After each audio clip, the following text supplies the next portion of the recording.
نحمده ونصلي ونسلم على رسوله الكريم اما بعد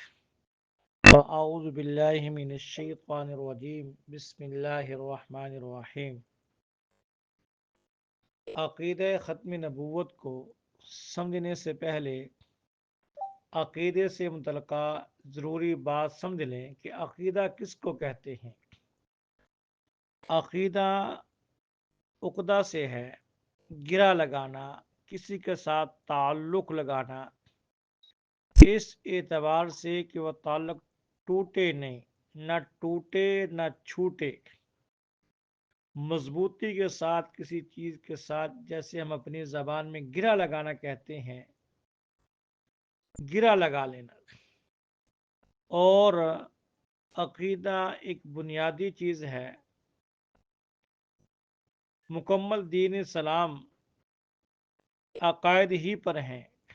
اگر عقیدہ ٹھیک ہوگا تو آدمی کے اعمال قابل قبول ہوں گے، اگر عقیدہ صحیح نہ ہوا تو انسان جتنے چاہے اعمال کر لے، اللہ کے ہاں قابل قبول نہیں ہوں گے۔ آپ جانتے ہیں کہ مشرکین مکہ انہوں نے 360 بت بنا کے خانہ کعبہ میں رکھے ہوئے تھے، اور ان کا یہ ذہن تھا کہ یہ 360 بت ہیں، سال کے 360 دن ہیں، ایک بت ایک دن کام کرتا ہے، پھر پورا سال آرام کرتا ہے، اگلے دن اگلے بت کی باری ہوتی ہے، پھر وہ کام کرتا ہے، پھر سال کے لیے آرام میں چلا جاتا ہے۔ ہم نے کہا جس کو آرام کی ضرورت ہو وہ معبود نہیں ہو سکتا۔ بات یہ سمجھنی ہے کہ اگر کوئی آدمی 360 کو نہ پوجے، 300 کو پوج لے، تو آپ کیا کہتے ہیں کہ اللہ کے ہاں اس کا عقیدہ قابل قبول ہوگا؟ کہ 360 کو تو نہیں پوجتا، 300 کو پوج رہا ہے، چلو 300 چھوڑو، 100 کو پوجتا ہے، تو پھر بھی عقیدہ قابل قبول نہیں۔ 100 کو چھوڑو کہ بندہ 10 معبودوں کے سامنے جھکتا ہے تو پھر بھی عقیدہ قابل قبول نہیں۔ 10 کو چھوڑو، 2 پہ آ جاؤ، 1 پہ آ جاؤ، اگر کوئی بندہ اللہ کے ساتھ کسی ایک بت کو بھی پوجے گا، اللہ کے ہاں یہ مشرک قرار دے دیا جائے گا، اس کا عقیدہ بھی قابل قبول نہیں ہوگا۔ معلوم یہ ہوا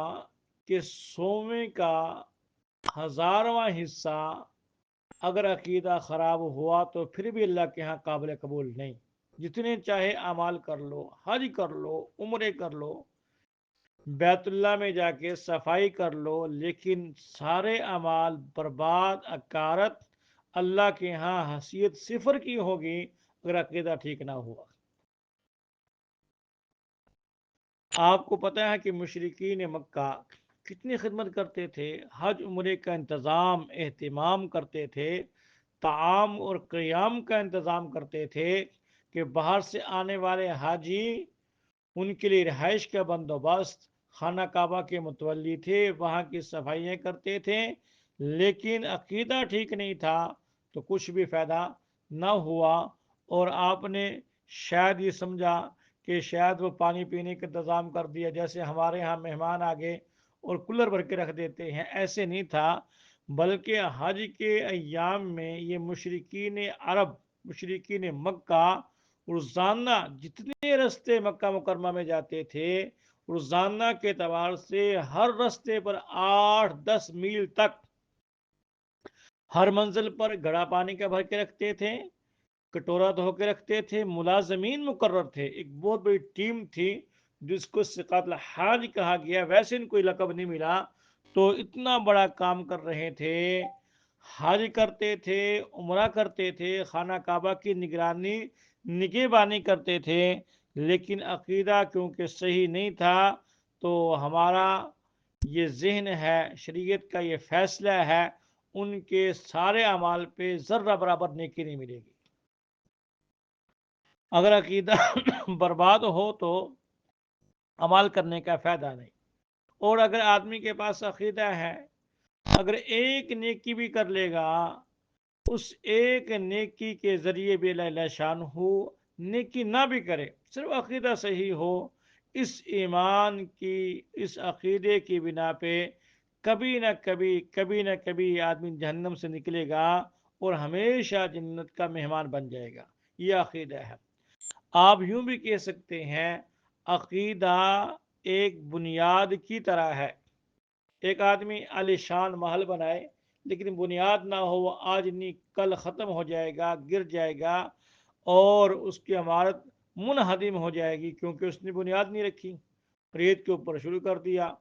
تو چند ہفتوں میں، چند مہینوں میں، سالوں میں ختم ہو کے رہ جائے گا۔ ایسے ہی عقیدہ ایک جڑ کی طرح ہے۔ ایک پودا ہے، ہم نے شادی کے موقع پہ دیکھا، کیلے کے درخت لگا دیتے ہیں لیکن اگلے دن ہی وہ کیلے کے درخت ہیں جو آج بہاریں دکھلا رہے ہیں، لوگوں کو متوجہ کر رہے ہیں، پرکشش ہیں، لیکن اگلے دن وہی سوکھے کھڑے ہوتے ہیں اور ایسے بڑے ہوتے ہیں کہ جڑیں نہیں ہیں۔ اور جب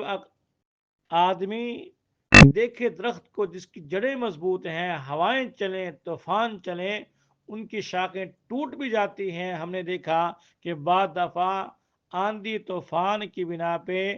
وہ تنے تک ٹوٹ جاتے ہیں لیکن جڑیں نیچے زمین میں مضبوط ہوتی ہیں، پھر اگلے موسم میں ہرا بھرا ہو جاتا ہے، پھر پھوٹنا شروع ہو جاتا ہے۔ تو عقیدہ جڑ ہے، اگر یہ مضبوط ہے انشاءاللہ، آدمی گمراہی میں چلا بھی گیا، کسی پوری مجلس میں پھنس بھی گیا، ایک وقت آئے گا عقیدہ اس کو وہاں سے نکالے گا اور اپنی ایمانی شاخوں کو تر و تازہ کرے گا، عمال کی توفیق ہو جائے گی۔ تو اس لیے آدمی کو سب سے زیادہ عقیدے پہ توجہ کرنی چاہیے کہ عقیدہ ہمارا مضبوط ہو، قرآن نبی کے فرمان کے مطابق ہو، شریعت مطہرہ کے مطابق ہو، اور کل قیامت میں اللہ شان ہو جب حساب کتاب لیں گے تو معافی عام ہوگی، بڑے بڑے گناہ اللہ معاف کر دیں گے، بڑے بڑے گناہ معاف کر دیں گے، حتیٰ کہ کتابوں میں لکھا ہے ایک موقع ایسا آئے گا شیطان کو بھی امید بندھ جائے گی کہ شاید اللہ جو آج اتنی رحمت دکھلا رہے ہیں، اللہ کی رحمت جوبن بن کے جو ہے برس رہی ہے، ہو سکتا ہے آج اللہ مجھے بھی معاف کر دیں، اتنی رحمت عام ہوگی۔ لیکن جب نمبر آئے گا عقیدے کا، پھر انصاف پہ ترازو ہوگا، ذرہ برابر عقیدے کے اندر خرابی ہوئی اس کو اٹھا کے جہنم کے اندر بنا دیا جائے گا۔ آپ شرک کے بارے میں پڑھتے ہیں قرآن پاک میں، نبی کریم صلی اللہ علیہ وسلم کو اللہ جل شانہ نے مخاطب فرمایا اور ارشاد ہوا لئن اشرکت لیحبطن عملک، اے ہمارے محبوب اگر آپ بھی شرک کریں گے ہم آپ کے اعمال کو بھی برباد کر کے رکھ دیں گے۔ ومن یشرک باللہ فکانما خر من السماء، جس نے اللہ کے ساتھ ذرہ برابر شرک کیا وہ ایسے جیسے آسمان کی بلندیوں سے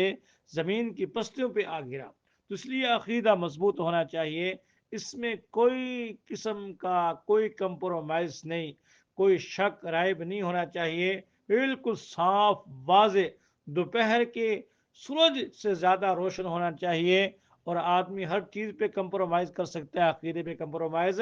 نہیں کر سکتا۔ تو ان عقائد اسلام کے اندر، شریعت کے عقائد کے اندر جو اللہ شانہ نے ہم پہ ضروری لازمی قرار دیے ہیں، ان میں ایک عقیدہ ختم نبوت ہے۔ یہ اسلام کا ایک بنیادی اور ضروری عقیدہ ہے، اس کے بغیر اسلام کا کوئی بھی نہ عقیدہ محفوظ رہ سکتا ہے اور نہ ہی کوئی عمل محفوظ ہو سکتا ہے۔